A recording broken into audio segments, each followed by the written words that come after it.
Welcome, welcome, welcome. It's the 11th of February, a beautiful Monday, and good morning Sri Lanka, and good morning to you, Harith, as well. Lots of great things that we have to talk about, but firstly, before I say anything, I have to say this out loud. Gonzi Faka. This is Mandarin. Is it? Given the fact that this is the year of the snake, and we dawned upon the year of the snake yesterday because of the Lunar New Year, the Chinese New Year, celebrated by 1.3 billion individuals in China and celebrated by Chinese individuals around the world.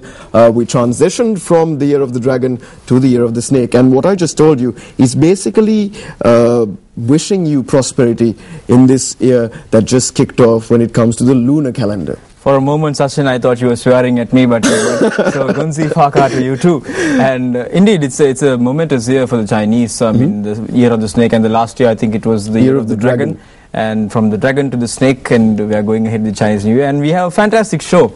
And a lot of things to talk about. Of course, starting off with Australian sports, the Australian doping scandal, and interviews. Fantastic interview with the organizers of the Country Roads program, the Country Music Foundation, and a little bit of chat about the current situation in tourism, Sachin. Lots of interesting stories, as you did mention.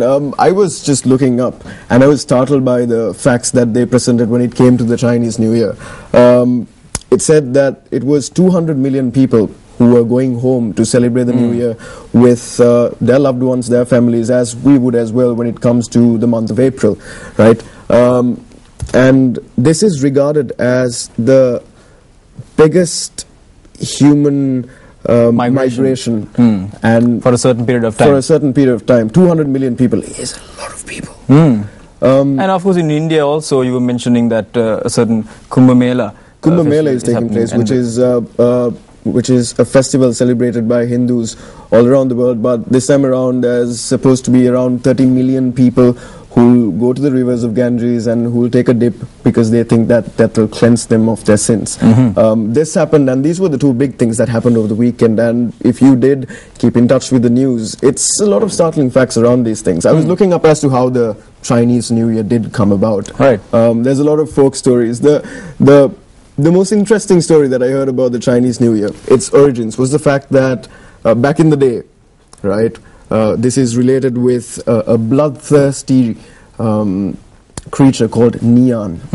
Nian used to come to the villages on the last day of the year and go on a rampage. So one elder, the wisest individual in the village, came up with a bright idea. He said, beat your drums, light fireworks, set the bamboo on fire, and on that night, Nian never showed up, and since then they've been celebrating the Chinese New Year. I see. Now, as you said, Shine, there are so many things about the Chinese culture that people are interested to see. Likewise, for example, in Sri Lanka, there are so many cultural events, to which we attract a lot of tourists. Now, there's an interesting discussion here. We've been looking at the facts now. Sri Lanka celebrated its 950,000th tourist in December. And our target was 1 million tourists. And of course, achieving that target was a great milestone. However, there has been a discussion about the statistics, the quantity and the quality, Sachin. Compared to the Maldives tourists, for example, where they have lesser numbers, but the statement goes that the facts show that the high-spending tourists are going to the Maldives, and our count has a problem, Sachin. Yeah, but I think the fundamental problem goes down to the classification of what we call a tourist. And the question is asked, how do we give the tag a tourist? Isn't it an individual who basically comes through immigration with a foreign passport? If that's the case, when it comes to the months of December, there are lots of individuals who hold international passports, but who are of Sri Lankan origin, who come to visit their loved ones and family for which they do every year. Which they do every year. But these aren't your tourists who will say, go to a holiday resort like in the Maldives. These aren't your tourists who have their home. Spending thousands of dollars, which will add to our economy. So the question remains, who do we call a tourist? Because now the target of Sri Lanka tourism is by 2015 to have 2.5 million tourists and have an income of 1,000 million from the tourism industry. Of course, a grand task, and they have done a lot of things. For example, the new campaign, Refreshing Sri Lanka, the Wonder of Asia, and so on. So there is a lot of promotion, but are we getting, in fact, those right tourists we want? It's a very interesting discussion. We were discussing ourselves, for example, in Maldives, a bed and breakfast minimum costs around $300, where in Sri Lanka you can get away with $70 and so on. And the travel cost in Maldives is obviously higher, because if you're one of those individuals who needs to land in Male, which is their capital, and go around to, say, the islands and visit the islands, you have to either travel by sea or you have to take a ferry. And if you take the option of flying, it's going to cost you more. And we don't have that issue in Sri Lanka. We are a little island nation, and travel costs compared to that is going to be very limited. But as you did mention, there's a lot of great work going around when it comes to boosting the image of tourism. But the question remains, and this is a very valid question, are we attracting the right tourists? If so, who is a tourist? Right. So we will continue talking a little bit about more with some more facts about this issue that we have. But another interesting thing, for example, Sri Lankans. There were a lot of Sri Lankan tourists now right about 1 month back in Australia. And hello and welcome back to Good Morning Sri Lanka on the 11th of February. You're with me, Harit and Sashen. And as I said, we have a very interesting interview coming up. A little bit of country music for your soul. And we have Mr. Faisal Samat and Mr. Juri Majid on set. Welcome, gentlemen. Good morning, sir. Good morning. Good morning. And Mr. Samat and Juri happen to be the founders of Country Music Foundation, Sashen, and indeed new event on our set, Country Music. I guess it's a new event for the year of 2013, but this is an event which is going to be commemorating its 25th anniversary. This is the 25th year that they're going to have this show for. So let's talk to these gentlemen. Let's talk to them and ask them as to how this all started and how this came about. Mr. Samat, interesting concept. I'm not going to give it away right now, but how did this come about 25 years ago? What's the story behind the Country Roads Music Festival? Well, it's an interesting story because I was doing music as a hobby. You know, Judy and I grew up on the music of John Denver, Bob Dylan, the Seekers, and that generation of musicians. And I was working for an organization called Reuters as a journalist, and I used to visit a lot of refugee camps. And during those visits, I sort of come back and write this great story that was flashed across the world about how children and women, the trauma and the tragedy that they go through in these camps. That was the height of the conflict, in 1988 and so on. But when I went back there 4 or 5 weeks later, their life hadn't changed. And I was wondering what I could do beyond the written word. And then because my hobby was music, I thought I'd do a one-off show. And that's how Country Road started, just as a one-off show. And Judy, you might remember the first show was in 1988. Yes. What memories do you have of that first show? Oh, it was great memories, because being two of us doing this stuff together, and of course we were inspired by some of the local groups at that time. We had the Cosmic Rays were doing great in country music. So we thought country music and these causes were ideal to blend together and bring this message. And like Faisal said, I think that was one of the inspirations that we got through country music to do our first concert. And the common foundation between you two being music. Now you are a marketeer by profession. Yes. Now the question remains, now intriguing question this is going to be now. Juri, you're a marketeer, as Harit mentioned, and you're a journalist, Samath. How did you all meet? Were you all friends, or is it through a work relationship? Well, we are cousins. Right. I see. And we grew up on the same music. We knew and we used to play the guitar, and we grew up in a family of people who love music. That's where this interest started, and it was just a hobby, and that's how we got together. Now it's interesting how you have taken country music and related it to the concept of children and charity. Why children, Judy? What was the reason for you to select children? There are so many other avenues you could have taken.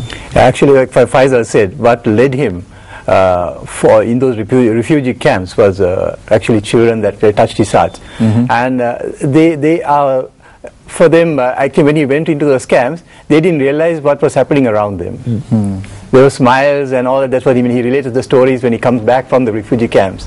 So they were in an unknown, but affected by this conflict situation. They didn't know what was going ahead of them. And that really touched the heart of Faisal, that he had to do something for these children, because to write a children's story was difficult, really, because they couldn't explain what they were feeling. It was only the smiles they had wherever you went. See?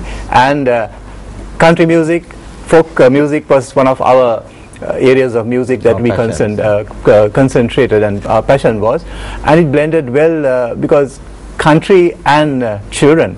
That is what it's all about. And for our viewers out there, Faisal, if you can tell us a little about this, now 25 years down the line, you're planning your next show on the 17th of February at the Hilton. So tell us a little bit about it. Yeah, the show is on the 17th, as you said, at the Hilton. It starts at 6:30. It's going on for 3 hours. And we have a fantastic lineup of musicians. We have this group of musicians that we bring from abroad regularly, combined with local acts. From Sri Lanka, we have the Cosmic Rays and Marizel, who have in fact the Cosmic Rays has performed right throughout our concerts from day one, and Marizel has also performed at most of the shows.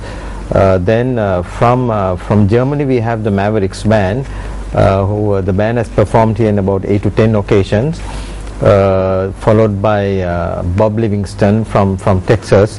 He has also performed quite many times here, and Astrid from the UK.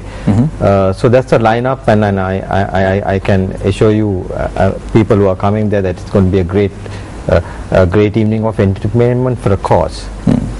So it's going to be a great evening of entertainment, as you did mention. Now, the Country Roads Music Festival is probably one part of the process of what your whole organization does. It's one show, but during the 25 years, you've probably done so many things when it comes to charity for children. Do you want to highlight any of these things that you've done, apart from the Country Roads Music Festival, as a foundation, the Country Music Foundation? What other projects do you all undertake in? Well, the project part of it, the course revolves around on the concert, because the money is raised through this show for the projects that we do. Over the last 25 years, we have worked with UNICEF and Save the Children, and together we picked the projects that we decide on doing. It's all for children. We have built preschools. We have built wells, water, which is a drop of water is very, very precious in those villages. We have built libraries. We have done a host of things. We have provided mosquito nets. We have sponsored children in education needs. That was our last project, and it has been it's an amazing journey. It's the concept. UNICEF came in, got involved in 1989. The one-off show became a series because UNICEF was present at the show, some official from UNICEF as just a patron, and they were sort of amazed by this idea of music for children. So we have music, we have and for children, and it has been a range of projects that we have done over the years. And over the 25 years, I'm sure you gentlemen have changed the lives of many children.